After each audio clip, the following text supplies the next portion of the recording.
کہ ایسی روایت قبول نہ کر لی جائے کہ جس کے اندر فتنے کا اندیشہ ہو، جس نے کہ جھوٹ موٹ گھڑ کر کوئی بات جو ہے حضور کی طرف منسوخ کر دی۔ تو بڑی محنت طلب، مشقت طلب جد و جہد تھی، اس میں بھی اصل شے ان کے نزدیک جو ہے وہ نیت کا معاملہ ہے۔ یہاں اسی لیے اس حدیث کو سب سے پہلے لاتے ہیں کہ اس مجموعے کے مرتب کرنے میں اللہ کرے کہ ہماری نیت میں سوائے اللہ کی رضا اور آخرت کی جزا کے اور کوئی شے شامل نہ ہو۔ اب اس حدیث کے راوی ہے امیر المومنین ابی حفص، حضرت حفصہ رضی اللہ تعالی عنہا حضرت عمر کی صاحبزادی تھی اور حضور کی زوج محترمہ۔ تو ابو حفص گویا کہ کنیت ہے حضرت عمر کی۔ عن امیر المومنین ابی حفص عمر بن الخطاب رضی اللہ تعالی عنہ قال سمعت رسول اللہ صلی اللہ علیہ وسلم یقول، انہوں نے فرمایا کہ میں نے سنا، بلکہ میں اضافہ کروں گا میں نے خود سنا اللہ کے رسول کو یہ فرماتے ہوئے صلی اللہ علیہ وسلم۔ اصل میں بعض اوقات روایت شروع ہو جاتی ہے عن فلاں، اب عن فلاں ان سے روایت کیا گیا، اب یہ یقین سے نہیں کہا جا سکتا کہ انہوں نے یہ خود حضور سے سنا، یہ بھی تو ہو سکتا ہے کسی اور صحابی نے انہیں سنا دیا ہو، لہذا براہ راست وہ خود سامع نہ ہو سکتا امکان۔ جب عن سے بات ہو جائے گی صرف تو پھر وہ بات کافی نہیں ہوگی۔ یہاں یہ ہے کہ فرمایا قال سمعت رسول اللہ صلی اللہ علیہ وسلم یقول، میں نے خود سنا اللہ کے رسول صلی اللہ علیہ وسلم کو فرماتے ہوئے۔ اب یہ متن ہے آگے جو حدیث کا، انما الاعمال بالنیات، اعمال کا دار و مدار نیتوں پر ہے۔ یہاں اگرچہ اعمال کا لفظ جو ہے عام آدمی سمجھے گا کہ عام ہے، عمل نیکی کا بدی کا نہیں۔ عربی زبان میں جو دو لفظ ہیں عمل اور فعل، فعل کی جمع افعال، عمل کی جمع اعمال، ان کے استعمال میں یہ فرق ہے قرآن و حدیث کے حوالے سے اگر ہم سمجھیں کہ عمل کہتے ہیں اس کام کو جس میں مشقت لگتی ہو، محنت طلب ہو، جس کے بعد انسان تکان محسوس کرے۔ اسی لیے قرآن مجید میں عاملۃ ناصبہ، بعض چہرے ہوں گے قیامت کے دن جن پر تکان طاری ہوگی، اس لیے کہ وہ ایگزاسٹڈ ہوں گے، اس کے لیے لفظ ہے عاملۃ ناصبہ تصلی نارا حامیہ، اور یہ وہ لوگ ہوں گے کہ جو دہکتی ہوئی آگ کے اندر، تپتی ہوئی آگ کے اندر داخل ہو۔ تو یہاں اصل میں گفتگو جو ہے وہ نیکی کے بارے میں ہو رہی ہے، اعمال۔ چنانچہ میں بعض آیات آپ کو اور بھی سناؤں گا، یہ مضمون اتنا اہم ہے کہ قرآن مجید کے اور احادیث کے بعض اور حوالے اس کے ساتھ میں دوں گا۔ مراد یہاں پر ہے نیک اعمال۔ اعمال انما الاعمال بالنیات، یہ نہیں ہے کہ آپ برائی کا کام کر رہے ہو، معصیت کا کام کر رہے ہو کہ میری نیت تو نیک ہے، نہیں، یہاں پر اس کا اطلاق نہیں ہوگا، بدی پر نہیں ہوگا، برائی پر نہیں ہوگا، معصیت کے کام پر نہیں ہوگا، گناہ کے کام پر نہیں ہوگا۔ اس حدیث کا جو اطلاق ہو رہا ہے وہ نیکیوں پر ہو رہا ہے۔ انما الاعمال بالنیات وانما لکل امرئ ما نوى، اور ہر شخص کے لیے وہی کچھ ہے، وہی اسے بدلہ ملے گا جس کی اس نے نیت کی۔ عمل کا ظاہر کچھ بھی ہوگا، لیکن اللہ کی نگاہ میں اصل شے یہ ہوگی کہ اس کے پیچھے اس کی نیت کیا تھی، ارادہ کیا تھا۔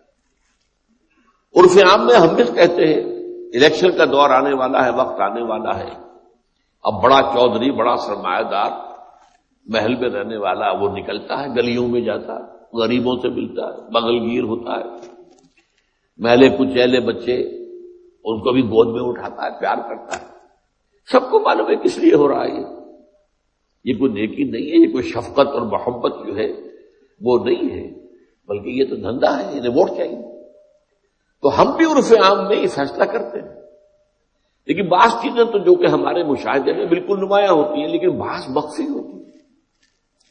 اس کے لیے تو انسان کے اندر جب تک سیلف سینسر پیدا نہ ہو جائے، ذاتی طور پر اپنے اوپر ایک محاسبہ کرتے رہنا کہ میں کیا کر رہا ہوں، کس لیے کر رہا ہوں، کہیں میری نیت میں کوئی فساد تو نہیں پیدا ہو گیا، کہیں شیطان کے کسی زیر اثر کوئی ملوث تو نہیں ہو گئی ہے میری نیت کسی بدی کے ساتھ۔ تو انما الاعمال بالنیات وانما لکل امرئ ما نویٰ، جو کچھ اس نے نیت کی ہوگی وہی ملے گا، وہ نہیں کہ جو ظاہر سے اس کے عمل کے سامنے آ رہا۔ دنیا میں آپ کا معاملہ اور نیکی کا کام ہے، اب کسی نے بڑی فاؤنڈیشن بنا دی ہے، اس سے جو ہے وہ لوگوں کو خیر پہنچ رہا ہے، اب کیا معلوم اس کی نیت کیا تھی۔ سرکار دربار میں رسائی کی اور اپنے انکم ٹیکس کے معاملات کے اندر جو ہے وہ چھوٹ ووٹ حاصل کرنا، یہ مقصد تھا یا کیا تھا اللہ جانتا ہے۔ لیکن یہ ہے کہ وہ کام دنیا میں تو ہم کہیں کہ بھائی نیکی کا کام ہے، بڑا اچھا کام ہے، لیکن یہ کہ اللہ تعالیٰ کے ہاں اس کا معاملہ سارا نیتوں کے حوالے سے طے ہوگا۔ اب ایک مثال دی حضور نے صلی اللہ علیہ وسلم، فمن كانت ہجرتہ الی اللہ ورسولہ فہجرتہ الی اللہ ورسولہ، تو جس شخص کی ہجرت ہوئی ہے اللہ اس کے رسول کی جانب، تو اس کی جو ہجرت ہے وہ اللہ اور اس کے رسول ہی کے حساب میں شمار ہوگی۔ ہجرت کیا تھی؟ حکم ہو گیا تھا کہ اب مکے کو خیر بات کہو اور مدینے پہنچو، اہل و عیال کو چھوڑنا پڑے، مکے کے بھیڑیوں کے رحم و کرم پر چھوڑو، حکم۔ اسی طریقے سے جو ادھر ادھر کے بکھرے ہوئے قبائل میں مسلمان تھے انہیں بھی حکم تھا کہ اپنے قبیلوں کو چھوڑو اور آؤ مدینے۔ اس کی وجہ کیا تھی؟ یہ میں نے اپنی کتاب میں منہج انقلاب نبوی میں اس کو پوری طریقے سے واضح کیا دلائل کے ساتھ۔ اب وہ دور آ رہا تھا حضور کی جد و جہد میں کہ جس میں براہ راست تصادم ہونا تھا کفر کے ساتھ، لہذا ضرورت تھی کہ پوری قوت ایک مرکز پر جمع ہو جائے۔